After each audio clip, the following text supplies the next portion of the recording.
All right, there we are. What's up, everyone? GM. Hey everyone, how's it going? Hey. Or I guess good evening for you guys. Some of us at least. Yeah, People all that's awesome. interesting time zones. Yeah. Good. What's the weather currently looking for you guys? Is it gloomy and rainy, or is it pretty sunny out there? It's gloomy and rainy in Stockholm, and we're probably averaging about 5 hours of daylight right now as we're getting to the border of the shortest day, where if we were to see the sun, it would barely crest above the horizon long enough to to just go outside, see a few things, go in a shop. It's dark. Yeah, I don't even have to ask Justin. It's raining in the UK like every day almost. So yeah, it's raining here in London. Yeah, there's massive puddles everywhere. It's cold and dark and grey, but it's Christmas. That's how Christmas always is, Yeah, Christmas. I'm not in Canada currently, but back in Canada, it's like snowing. It's 20 centimeters or so. It's insane. Not somewhere fun, especially if you're driving a car. All that black ice has you going left and right on the roads. But yeah, no, cool, awesome. Super happy we were able to do this. Obviously, a lot has happened since our last ForgeChat. Yeah, Marty, where should we start this off? Oh God. I mean, yeah. Hey everyone. We'll probably just quickly go around the room, introduce everyone. Apologies for missing ForgeChat yesterday. I had to push it back 24 hours. I went and did something stupid and had some dodgy Mexican food and was pretty much out of action for a solid 24 hours. But yeah, we're back in the process of rehydrating. I feel like that's a right of Mexican food. You know what I mean? They call it Mexican revenge for a reason. Well, it's one of those things. I was saying this to Jazz actually the other day, because he's over here in Australia at the moment, and he's like, "Oh, how do I find like good Chinese food and stuff like that?" I said, "Look, just go whatever looks dodgy as hell." Yeah. Because that is going to be the best food. Look like you want to go to a restaurant that hasn't been renovated since the 80s. It's just everything feels a bit weird, and yeah, you'll definitely find the best food there. And yeah, we went out and we found this like little Mexican, like almost like hole in the wall sort of thing. And every instinct was like, nah, this is dodgy. Like this is not going to be great. The food was amazing. And then a few hours later, I'm like, oh, did I drink too much tonight? Like just not feeling really great. And then just, went through a very action-packed 24 hours. Let's just put it that way. And yeah. You off for Mexican food for forever, Marty? Or are you going to be back? Oh God, no. It's wait, Marty. The question is, what was your order? It was some like slow cooked beef sort of thing. Or no cooked beef. Probably that shit. Yeah. It's almost like you shouldn't just leave meat lying around for 12 hours. Apparently that's not the smartest thing to do. Was it slow cooked by just being left out? Pretty much, yeah. Like I mean, it's summer here in Australia. They just leave it out in the heat, and that'll do the job. Like it's Well, let's talk about the cricket, Marty. Oh, mate, we can talk about the cricket all week. This has been great. I guess I'm with the Ashes. Yeah, I mean, day one of the GABA test, I actually thought you guys had actually shown up and we were actually going to have a game, and then you decided not to play cricket for the rest of the time. Yeah, it's fine. The first two innings were okay, weren't they? It looked like we might have a game, but yeah. Yeah, you know that you're sucking in cricket when Australia doesn't have to bring out the sandpaper. So that's, I just realized we're making a bunch of really obscure jokes here that like 99% of our audience will have no idea what we're talking about. But anyway, that's me. Well, the rain normally helps us when it's here, right? So I mean, I'm gonna try. I was looking to try and get tickets for the New Year's test, which is in Sydney. But it's like day one is sold out. Like tickets on like Marketplace like $2,000. I'm like, yeah, as much as I'd love to watch England get beaten up and down the SCG, that's a bit rich for my taste. But maybe this time next year. Sorry. This time next year, maybe we'll go together. Yeah, pretty much. But yeah, I mean, it's all about that little earn basically. So. But yeah, good morning, everyone. For those who might be tuning in for the first time, and given some of the stuff we're announcing today, I would say that's a very high likelihood that could be happening. My name is Marty. I'm the CEO and one of the co-founders here at Lightning Forge Games. We're a studio that was founded in 2024, building multiple games, kicking off with our flagship action brawler, Gladiator Mayhem. Yeah, probably, I guess, go around the room, do some quick intros, and then we'll get stuck in. Does that sound good to you, Jazz? Sounds great. Yeah, Justin, do you want to kick us off here? Sure. Just give a little background about yourself and what you do at Warp. Yeah, no problem. So I'm the chief publishing officer at Warp. Been with the group for just over a year, I would say, something like that. And we can talk a little bit more about Warp and what we do as a Web3 publisher. And yeah, we're very excited to be working with you guys on Gladiator Mayhem. But yeah, a bit about myself then. So in terms of my background, I've been in gaming since, 20 years, something like that, about 20, going on 23 years, I would say. So I've predominantly spent a good 12 years of my career running operations at Jagex on RuneScape. So doing a lot of fun things with RuneScape in terms of like modernizing the game, bringing back the old game, and doing all that good stuff. And proud of the work we did at Jagex. And then since then, I kind of got into Web3 gaming probably about 4 or 5 years ago, so not too long ago. And I had a stint at Decentraland, which was the first kind of virtual world to run on chain, and during the sort of metaverse kind of blow up 21 to 24. And I kind of was running, I was COO at Decentraland during that time. And ever since then, so I've just been staying in the gaming space, advising games companies, and excited to be with Warp. So yeah, thanks for having us. That's awesome. I remember back in I think it was late 20 or mid 21. I joined one of these Decentraland Snoop Dogg parties, the concerts. Yeah, pretty cool. They're pretty cool. That's awesome. Cool. Yeah, Matt. How about let's kick it off to the great Matt Buxton. Thanks. Well, I would say great in size, but not necessarily in anything else. No, I'm Matt. I've been 20 years in the games industry, a little bit less than Justin. I also worked at Jagex. I was one of the mere lowly serfs doing 3D modeling, while Justin was allowed to go to the kitchen at any time he liked. I would be watched like a hawk if I should do such a thing. But it's good. So I've been at a lot of companies. So I was a king for Candy Crush. I was at a games company in Sweden for Words and Quiz, mobile games. I was also at Rovio for Angry Birds. It was a Miniclip for 8-ball multiplayer, generally in design. And then had my own Web3 company after Rovio. We ran it up to sort of 250,000 monthly active users. And then essentially the gap between, developers getting money from VCs and developers being helped to publish by chains was empty. And that's kind of how I got into Warp and rounded up essentially the best people in the Web2 and Web3 gaming industry to come together and form a publisher, which is filling the gap between the chains, the games, and the money. And that's what we do. Nice. Awesome. And Daryl. What's up, man? How you doing? How's it going? Yeah, I'm the Shaolin, Daryl, also.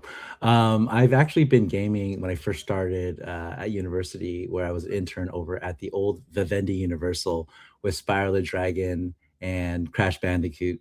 What was fun, though, is that we were also there for the part of acquisition of Blizzard. So I got to pay, I think, $13 for my first copy of Warcraft 3. That's a flex.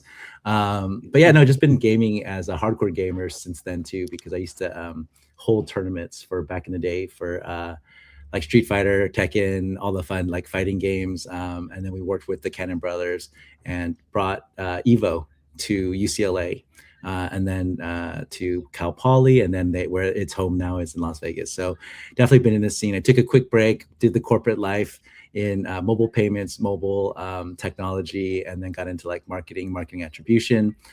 Took a little bit time off as a stay-at-home dad, and I found my way back to Web3 gaming, formerly with D-Lab Games out in Korea. And I couldn't turn down the opportunity to work with a team like Matt, Justin, John, for Warp, because it was really giving back in terms of the ethos of being, we are real players, which is what Warp stands for. And I actually am the head of Capital Guilds program over at Warp, in addition to partnerships. So I'm happy to be here. I love what you guys are doing, without being too degen. But yeah, man, every time I see the things that you guys are cooking behind the scenes, as well as this trailer, I was just like, bro, every single time. And I am also in media, and my catch line is always, man, this is Web3 boner certified. This is these things, like, I want to wake up to this every day. This needs to be my new alarm, because this motivates me to get up and like conquer the world. Awesome. No, that's great. That's amazing. And then, yeah, I mean, I guess, Warp itself is a team with a bunch of experience, and we've had a pleasure working with you guys. I guess for the viewers who are new to the chat, or new to Warp in general, one, what is Warp, right? Like, I think that'll be a good breakdown for them. And then two, what inspired you guys to go out and pursue this venture?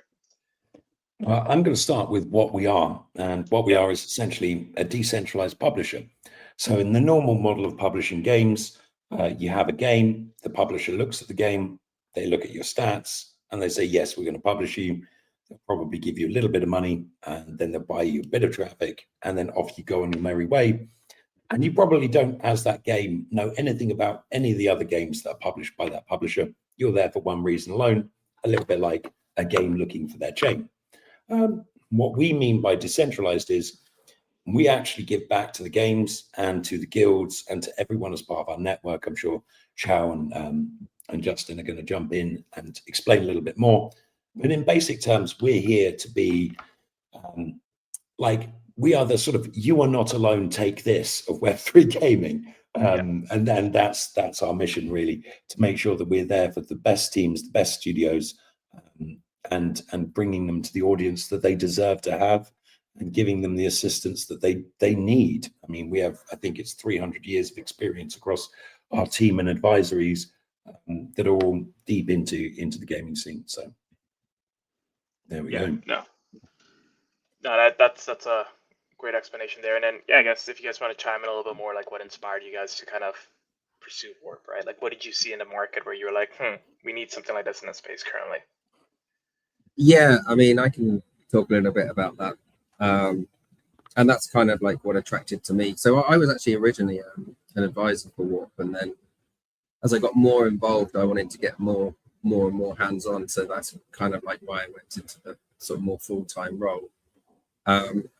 Because having been in the Web3 space myself, in the gaming space, obviously I mentioned I did a stint at running Decentraland, but I also ran the gaming division for a blockchain called Telos. So I could see like where Matt's vision was coming from, and I was sold on that. The fact that the problem in the market was really around, games are closing because they're being promised certain grants, and then those kind of grants dried up, and then before they dried up, they kind of got moved to performance-based grants, right? And then the players, it was difficult for a lot of games to drive those sorts of transactions, and sometimes those transaction volumes in the contract were so high that they weren't going to succeed and get there, really anyway. So I could see the problem, that side of things, on the chain side of things, and Warp built out a very clever kind of ecosystem in itself, in that we've developed like a network of nodes, and we've sold some nodes, and they launched it about 3 months ago.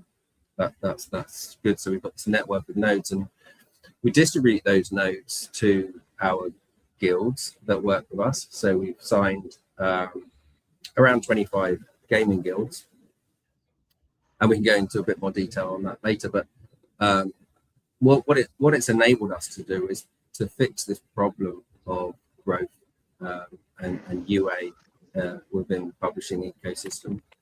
And there really wasn't anyone, doing a great job of this in Web3. And so I really liked the vision that Matt had. I was sold on that. I'd seen exactly how, what the problems were in the space, and that this was addressing that. And I think what we were able to achieve is being able to bring those games success where they may have folded before, or even bringing back those games that have folded to be able to help them, because we invest our capital is in the growth strategy for the games and executing against that. Right. No. Yeah, that's great. That's just for everyone, Matt, Daryl, and Justin. Like, you guys have talked to plenty of games as a Web3 publisher. What was it about Gladiator Mayhem which, one, appealed to you guys for wanting to work with us, but and two, what made it differentiate from all these other games you've talked to, right? Like, what were the key USPs you saw within Gladiator Mayhem which you didn't see in other titles? Just curious to kind of, go through you guys' discovery process for when it came to us. I mean, well, we've been kind of talking to you guys for quite some time. I remember I shared a stage on the Avalanche Summit with you guys, and we discussed about AI, and we were also part of the Avalanche AI Infrabiddle grant, and what you guys were doing was very interesting. And we were, with anything like this, with games, they take a long time to build, right? And we've known you guys in the space. We've seen what you've been doing, watching and sort of sharing the same chain as well, because our L1 is also on Avalanche. We were really excited to be able to sort of get closer. And we started conversations quite early, because we know that not only are you a fantastically experienced team, but what you have as a vision is something that we see will work. Because a lot of people have basically been saying that Web3 games should just be reduced to the kind of games that we see that are like Cambria plus on the degen side, like if you're lucky if you get a pixel art world to wander around. Otherwise you might just get a bunch of menu systems, and it's essentially just a sort of gambling simulation but without the pretty colors. It's like Dwarf Fortress with more boring shit and money involved. But you guys are actually trying to make something fantastic, something that's actually sticky, something that you want to be part of. You want to get up and you want to play that game, and the kind of game that you're going to take an extra long toilet break for, or you're going to do that, and you're doing it for the right people, and you're doing it with mobile in mind, with all of these kind of things to where people are. Because if you look at the biggest mobile games in November, the biggest mobile game in November made $110 million that month, right? $110 million that month. We look for teams that have that potential, have the potential to hit it big, like the Brawl Stars, and the Clash Royales and the Arch Rose of the world.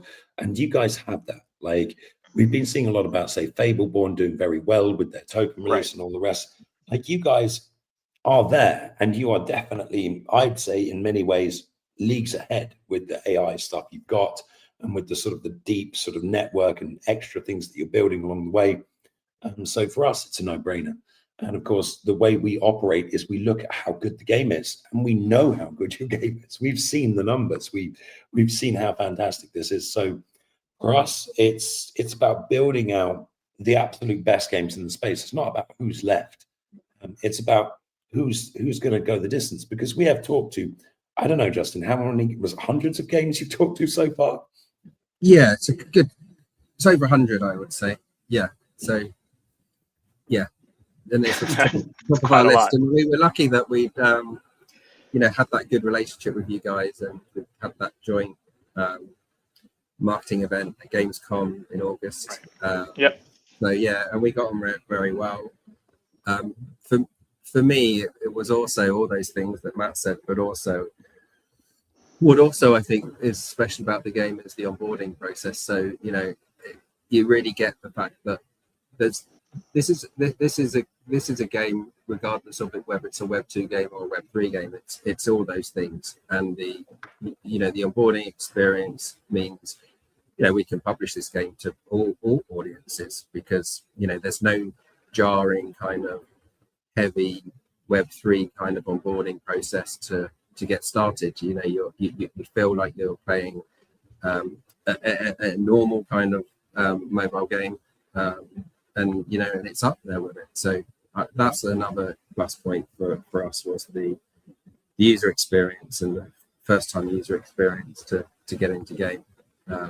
Very smooth.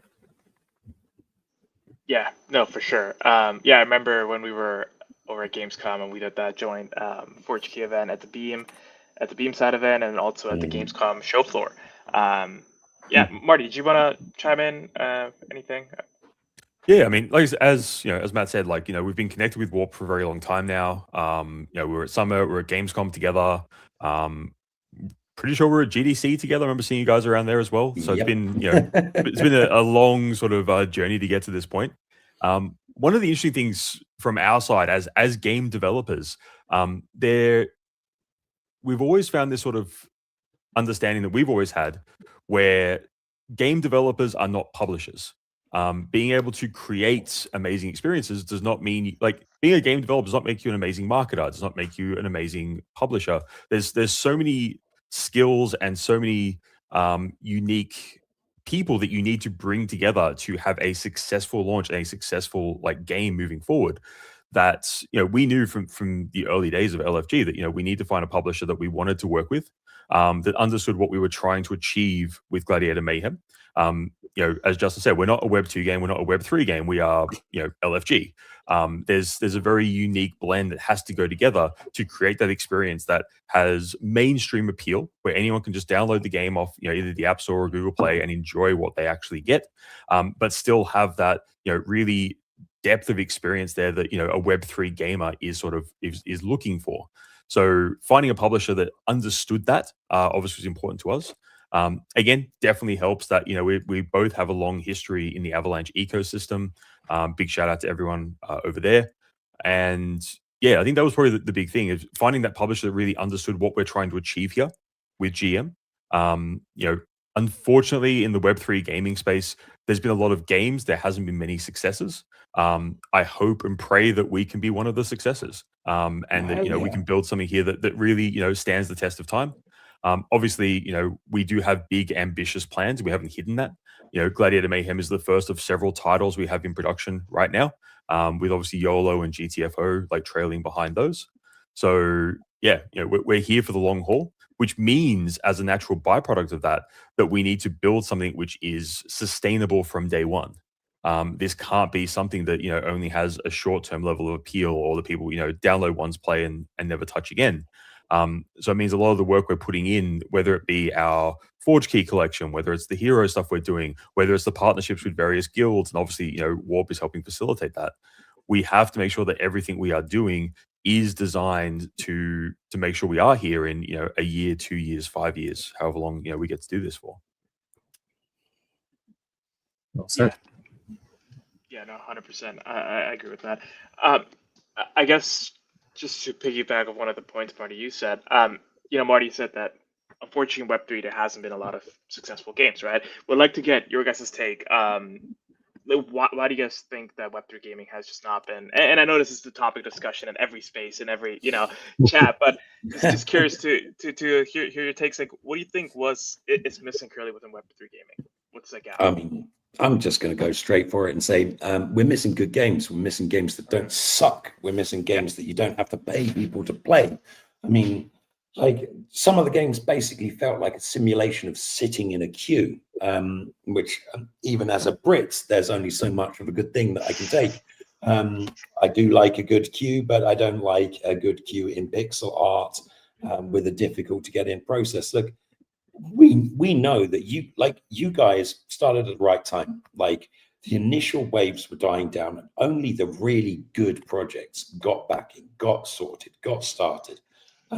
There were so many games that were just following on from Axie, and it's like when there was a game rush the rush into mobile. It's very similar. It reminds me of when there were hundreds of different startups trying to make Candy Crush style games. And you would have people who maybe come from like a game background where they've been making sort of World of Warcraft. Now they're making a Candy Crush because, that was successful. People were making millions of dollars a day in there. And you also have people coming in from the finance industry or from VCs themselves, and they usually just crashed and burned. But because they never released the game, you never heard about it. Because they didn't build in public, you never heard about it. So this happens all the time in the games industry. When there's a fad, when there's a different kind of thing, you'll find that there's hundreds of games companies building a particular genre, whether it's mid-core, whether it's hyper-casual, whatever is big. There were probably about 20 or 30 hyper-casual companies that produced hundreds of games and then died, and left us with Voodoo and a few others, but you just don't know that happens. Now, one of the things is, let's say we're working on Rovio, we're working on a brand new game. We will make the game, but we won't stick the birds on it. We will actually send it to another company that is not even branded as our company. We're so shifty about it, and then we will we'll publish the game from that company. So you're literally publishing from nothing. You're not taking any of that kind of like the sort of ethos that you built up. You're not saying this is a Rovio game, it's going to be fantastic, because you want the raw numbers. You actually want to do it properly, and that's what I like about you guys. You care about the data, you care about doing it properly, and that's how you build from small. We didn't have anyone in Web3 building from small. We had a lot of people coming in saying, we're going to be the next GTA killer, we're going to be the next extraction game killer.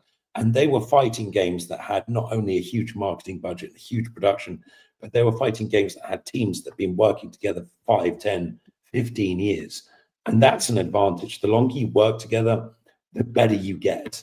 And like, that's why we are always committed to be in for the absolute longest time with these game studios, because your first game is a stepping stone to future billion-dollar products. Yeah, no, for sure. Yeah, Marty, I feel like you've had a similar take when it comes to that, right? Like, it's just like Web3 gaming games are just, they're just not good enough, right? It's a product which is missing, not the actual, mechanisms around Web3. Yeah, there's a fundamental mismatch with what creators in the Web3 space believe they are capable of doing, and then what they're actually able to execute against. There's a lot of teams that we've heard in the past coming and go, we're going to make Web3 gaming, but we'll make it accessible to everyone and stuff like that. It's like, that's great. It's a very noble ambition. It's something that we share. We don't believe that Web3 gaming per se should be a thing. Just gaming should be a thing. If the first thing I see in your experience is a MetaMask login screen, then you've lost me like straight away. But the problem is, depending on the game you're shooting for, depending on the team, depending on stuff like that, if you're going to build I'm trying to think of the example I can give that doesn't sound like I'm literally targeting a specific Web3 game here. But if you're going to try to be a GTA killer, then you have to understand the fact that unless you are going to create an experience that is better than GTA, gamers are not going to play your game. If you want to come in and build the best extraction shooter or whatever it happens to be, you have to beat everyone else. You look at games, drawing a complete blank here. Trying not to name names to sound like I'm targeting anyone. Go on. It's okay. I can do it. I can do it for you, man. It's fine. But you know what I mean? Like, if you're going to create a game that has mass market appeal, then you need to understand the market. You need to be able to come in with something fresh and unique. And also, you've got to understand that what you can build and the metrics of success will scale drastically depending on the team, depending on the market, depending on what you're shooting for.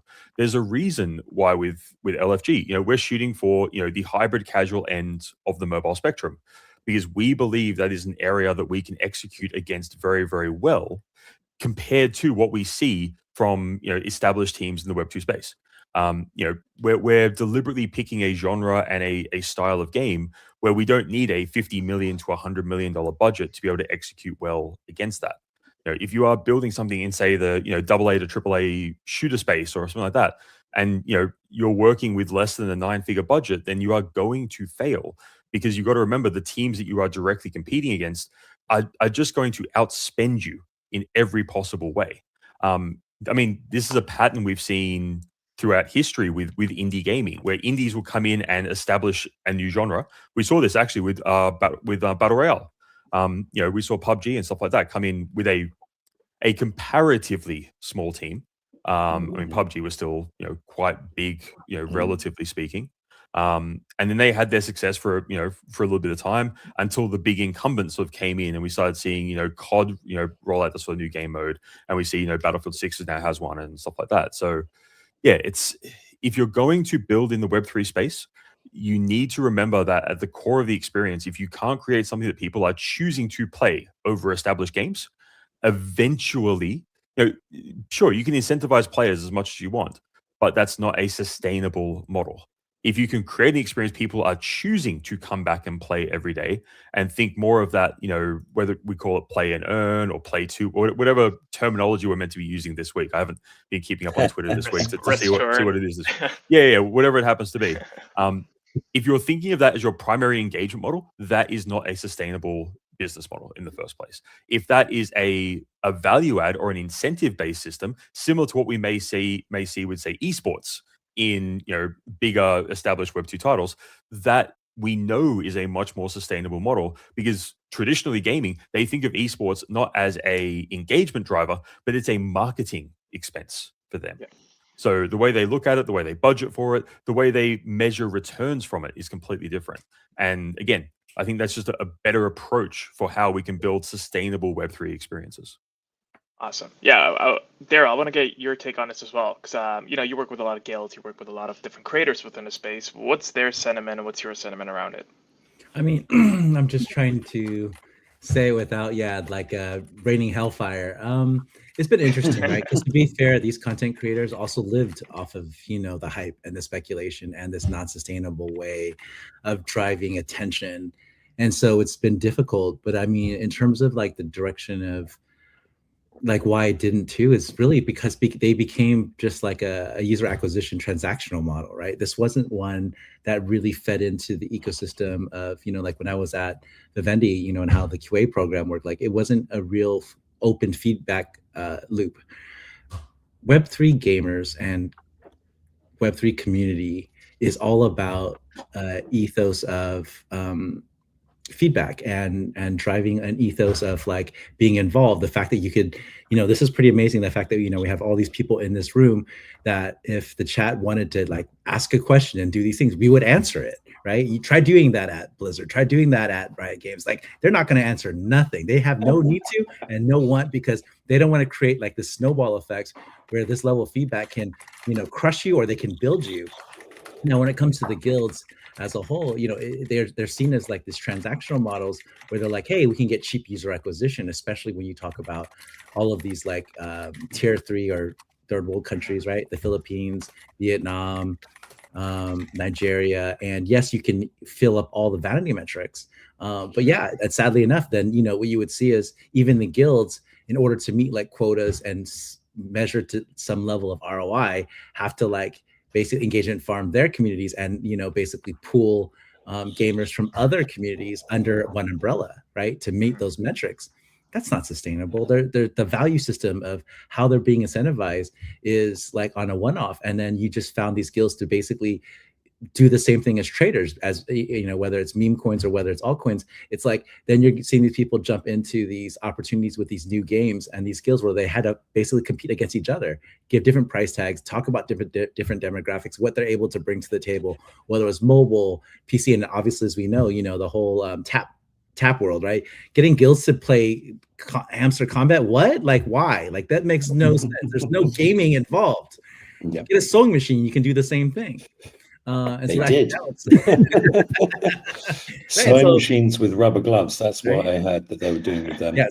And so you saw that's the downfall, because in the end, these gamers were led holding the bag and getting promised NFTs and tokens, right? These liquidity events were just vehicles, fancy vehicles that they were promised to gamers as airdrops that just never materialized, because it only took one or two to win for everyone else to FOMO and think of what could have been, and they were driving their motivations to get the next one. And then just as it materialized or dematerialized in these cases with these studios, the gamers, they fell off too. They lost interest, because if you had people's attention with this new wave of Web3 gaming meta that happened in Q4 23.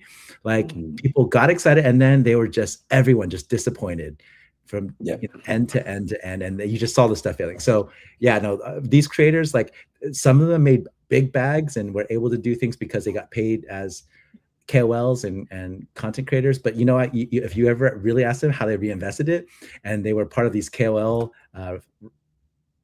rounds, they got wrecked.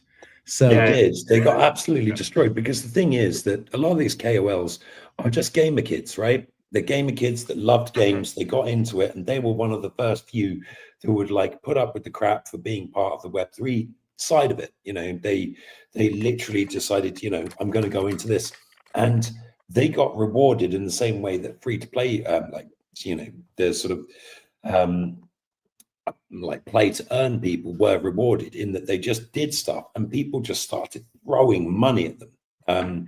And it was insane, and it turned a lot of their heads, because at the end of the day, they are just kids who liked games, who started playing, creating content, and they were still learning clipping, they were still learning this. But then after a year or two of doing this, they were essentially on top of millions. They were more successful than creators in Web 2 with like millions times the thing.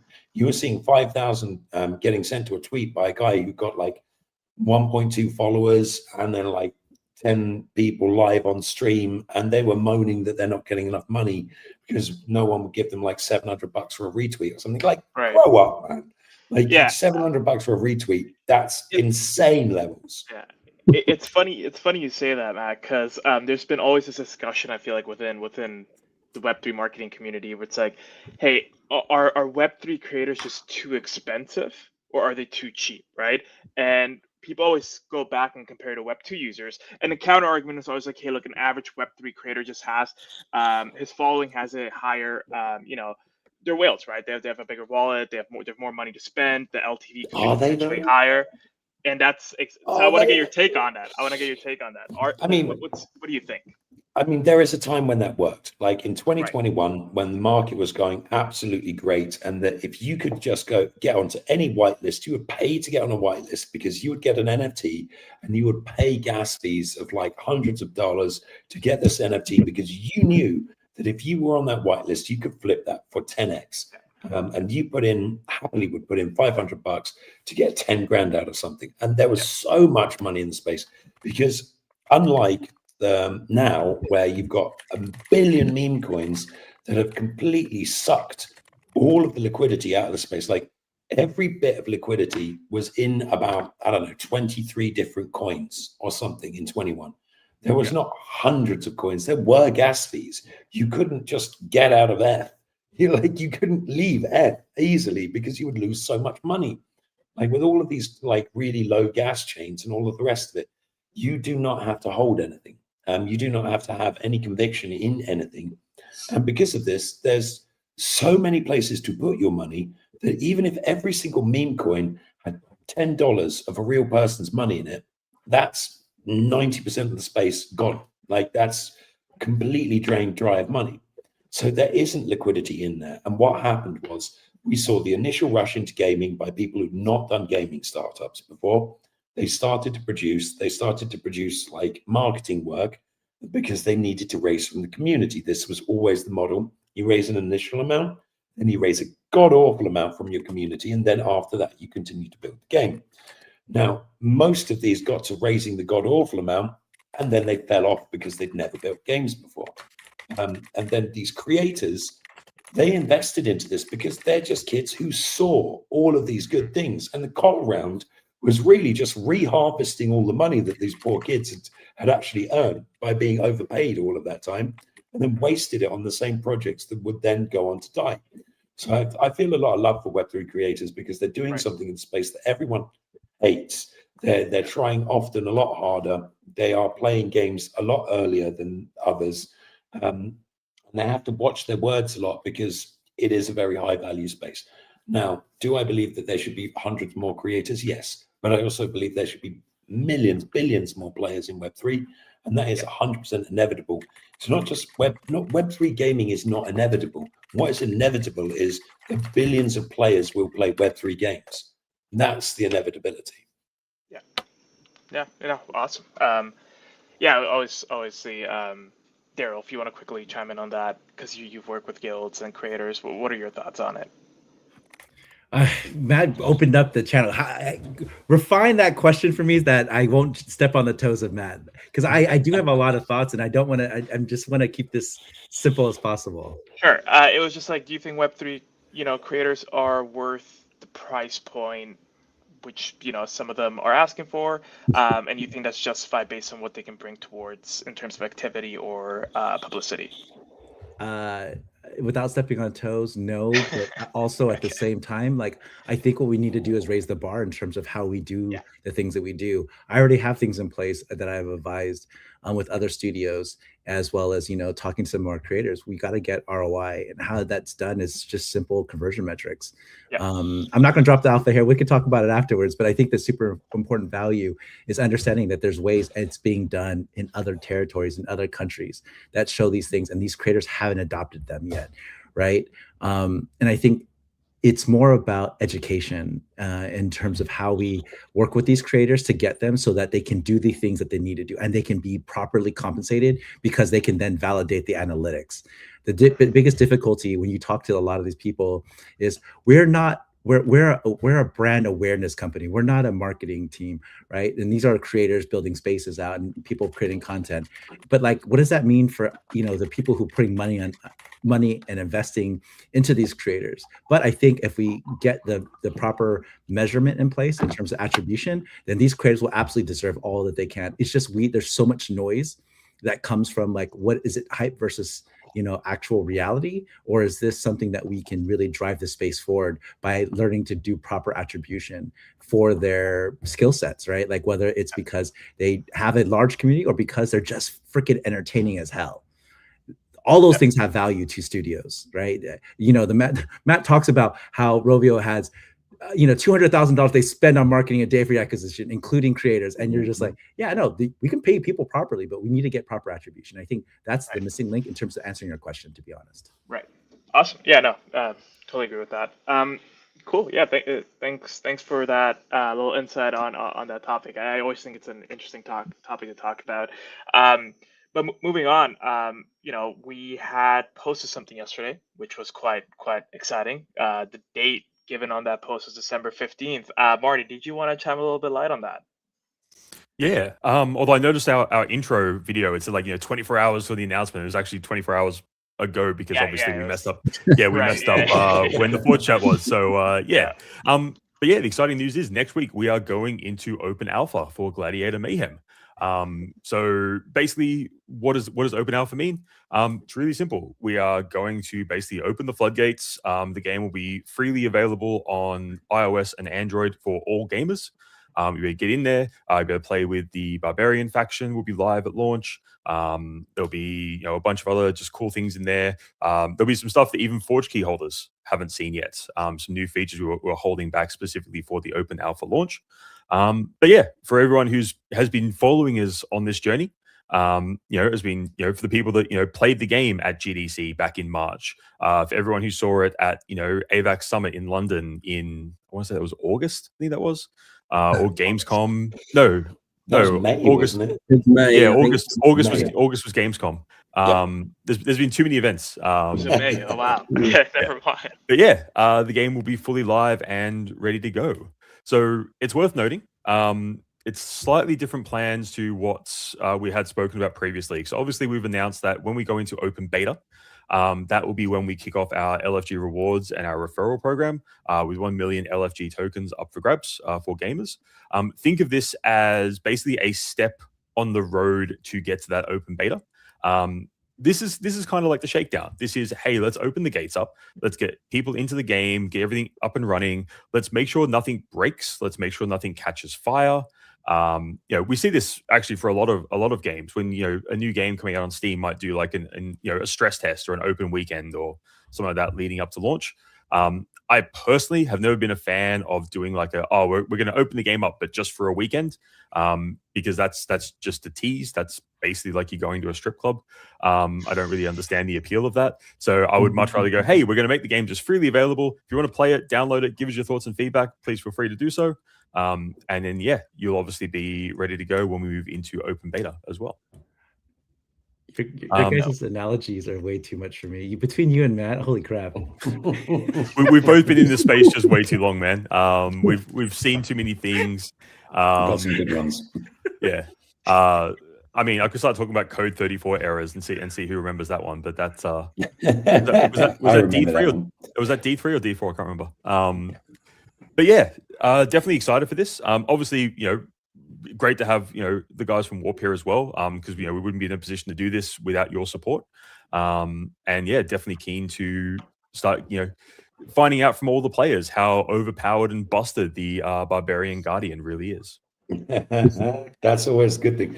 I think that's one of the most exciting things about being in this industry, and a lot of people kind of forget that. It's that moment when you turn it on live and you get real players. Like, that is when everyone gathers around all the computers, and that they all hanging over the shoulder of the back end engineer who's just sitting there trying to maintain his level of autism, and he's never had so many people close to him and he hates it, but he's watching enthralled. We're all watching enthralled. There's that is the best part, when you see those first numbers coming in, those first people playing that game. You see the first people killing each other and getting excited about it. And like, that is the magic. That is the magic that's been missing from this space. And I can't imagine you get that same magic when you just turn on a bunch of spreadsheets. I mean, the only magic is when you go to the shop and get your new Patek or something like that. Like, the magic in this is watching people batter each other and have fun doing it. And that's exciting. And what you guys got with the AI stuff as well, like the fact that you're going to have full lobbies, the fact that you're going to have people training players, all of this kind of stuff is fantastic, and it's brand new. And this is really cutting edge. It's not just it's a good game in this genre and it's Web3. Like, there could be good games in this genre in Web3. There could be good games in any genre. It's the fact that it's always the not only with this team that I get excited about. Actually, yeah.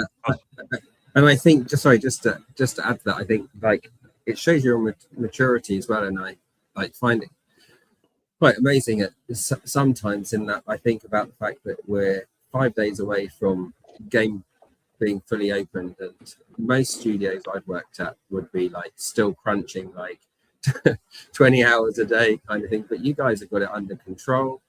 It's like mature and sensible, so it gives us a lot of confidence as well.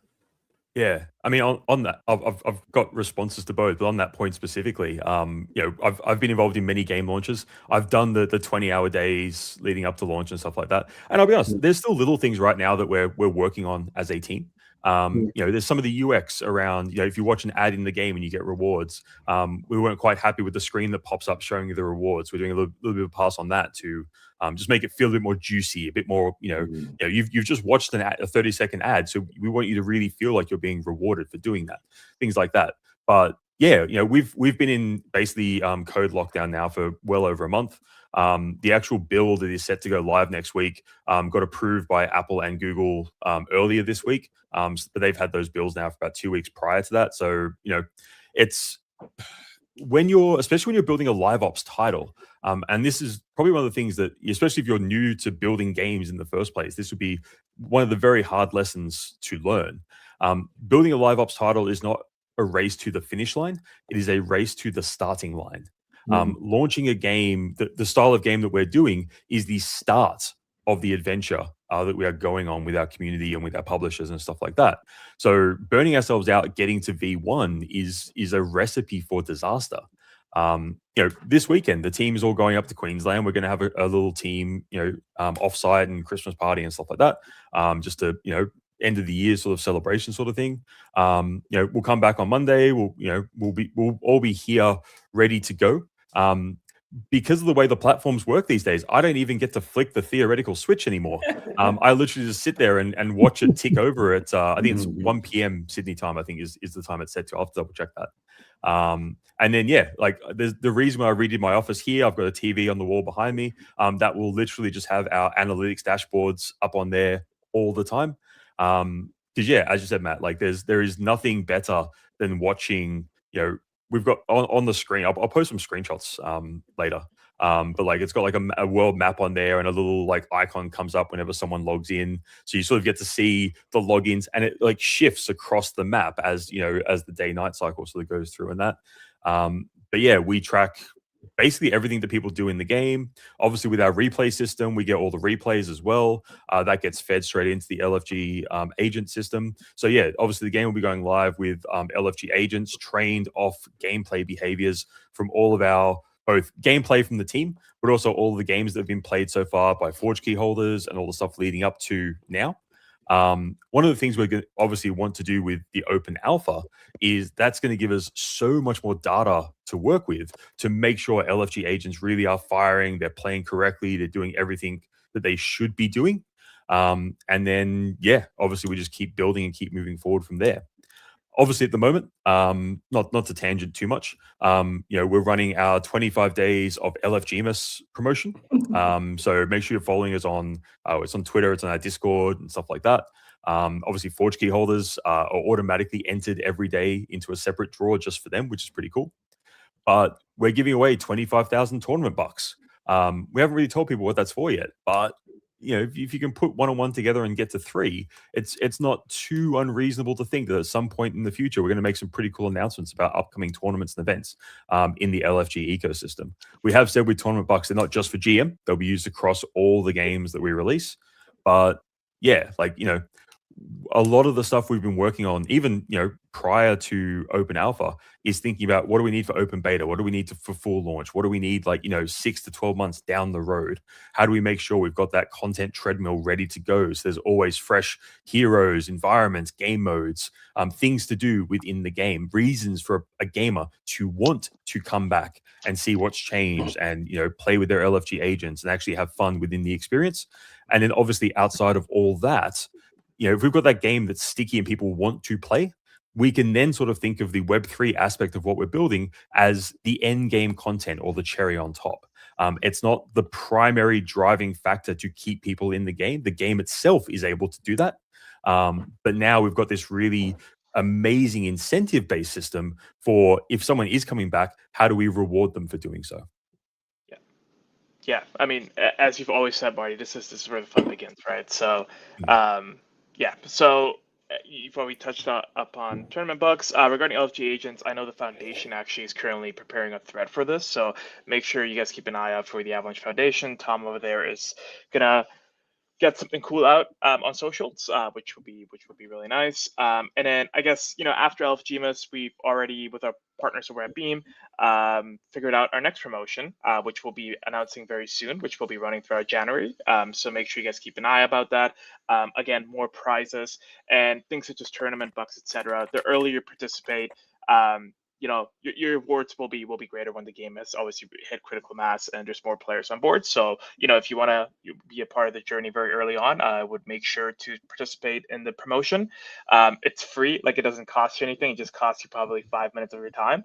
And yeah, we do these draws daily. So we are on day 11 currently, so there's 14 more days. So a lot of time left for people who want to participate.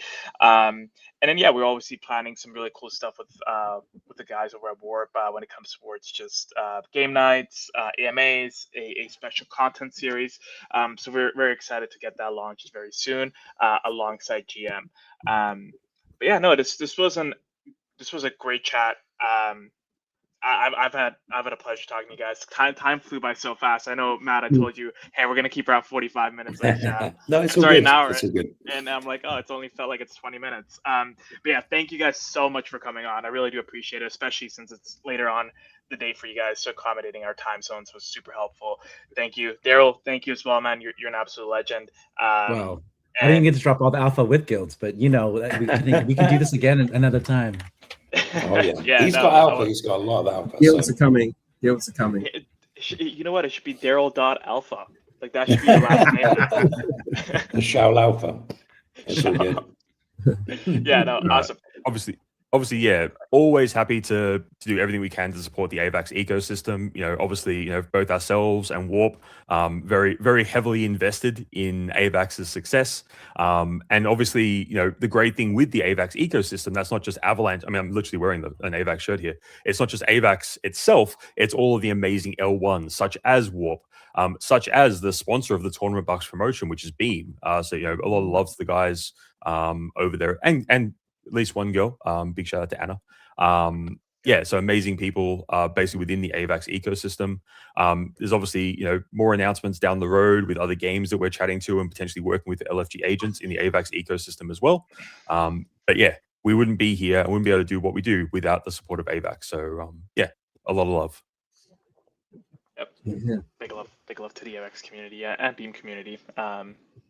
And any other community in the blockchain space who's actively building and getting users across the door. So love to the builders.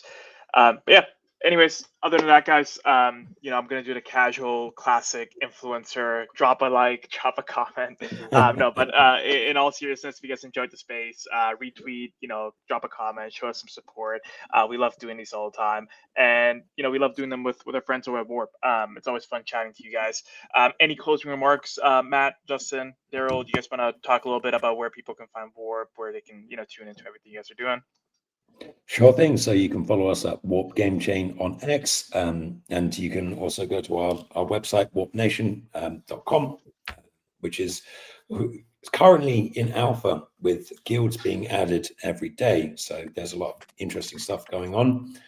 Keep up to date with us, and we are 100% behind you guys launching. I couldn't be more excited. This is just absolutely mind-blowing to do this before Christmas. And yeah, I can even forgive you for the ashes. It's that good. Hey, there's still 3 games left. I mean, you're not going to, but there is theoretically a world where you can turn this around. Theoretically. Or at least win the next 2, so we at least have an interesting 5th test. That would be good. Let's hope. Yeah.